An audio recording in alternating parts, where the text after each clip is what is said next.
तो 19 अप्रैल के बाद से स्ट्रॉन्ग रूम्स जो हमारे उमाकांता अकेडमी में है, इसमें 14 असेंबली सेगमेंट्स के ईवीएम स्टोर किए जा रहे हैं। इस ईवीएम की स्टोरेज के लिए ट्रिपल लेयर सिक्योरिटी है और जो अंदर का कॉर्डन है उसको जो सीआरपीएफ के जवान हैं उसकी एक पूरी प्लाटून जो है उसको सिक्योर रखी हुई है।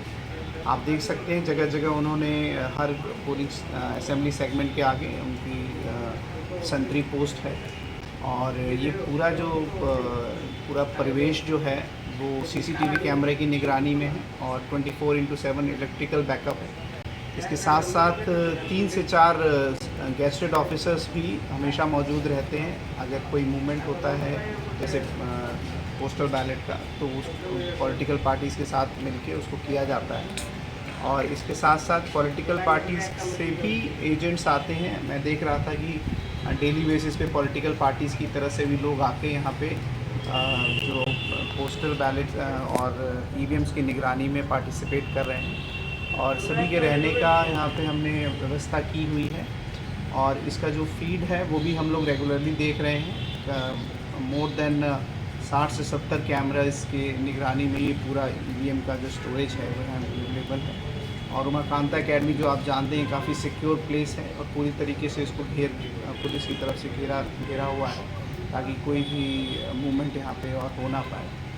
और हम उम्मीद करते हैं कि ये जो व्यवस्था है ये ऐसी बनी रहेगी। जो काउंटिंग 4 तारीख को होगा उसके दौरान भी यहीं पे काउंटिंग होगी। उसकी भी जो तैयारियां हैं काफ़ी कंप्लीट हो गई हैं। कुछ छोटी मोटी चीज़ें हैं उस पर हम लोग काम कर रहे हैं और उम्मीद करते हैं कि काउंटिंग भी बहुत ही शांतिपूर्ण और बड़े ही सभ्य तरीके से होगी। सर, पॉलिटिकल पार्टी का जो एजेंट है उसको रहने के लिए कोई जगह है क्या यहाँ पे?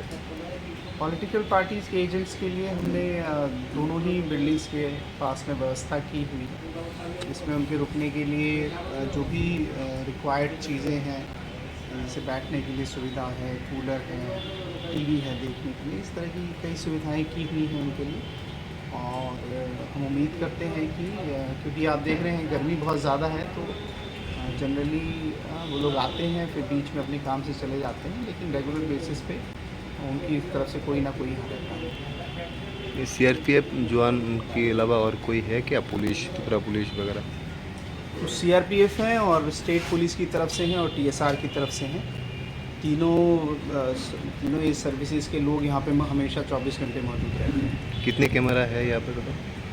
टोटल मैं उम्मीद करता हूँ कि 60-70 से ज़्यादा कैमराज हैं। कितने रूम में ईवीएम स्ट्रॉन्ग रूम बनाया गया है? 14 रूम है जो ओल्ड ईवीएम स्ट्रॉन्ग रूम है और इसके साथ साथ और भी ऐसे ही 14 और भी रूम्स हैं जिसमें बाकी सामान जो स्टैट्यूटरी पेपर्स हैं अथवा पुराने जो ईवीएम यूज़ में नहीं हुए वो रखे गए हैं। तो मेनली 28 से 30 यहाँ पे इस तरह के रूम्स हैं जिसमें से 14 स्ट्रॉन्ग रूम हमारे ओल्ड ईवीएम। फायर सर्विस का कुछ इंतजाम है? फायर सर्विस के लिए भी 24/7 यहाँ पे एक पूरा बड़ा फायर टेंडर रखा हुआ है और उनके 3 से 4 जो फायर मैन हैं वो यहाँ पोस्टेड रहते हैं 24 घंटे ड्यूटी। Thank you.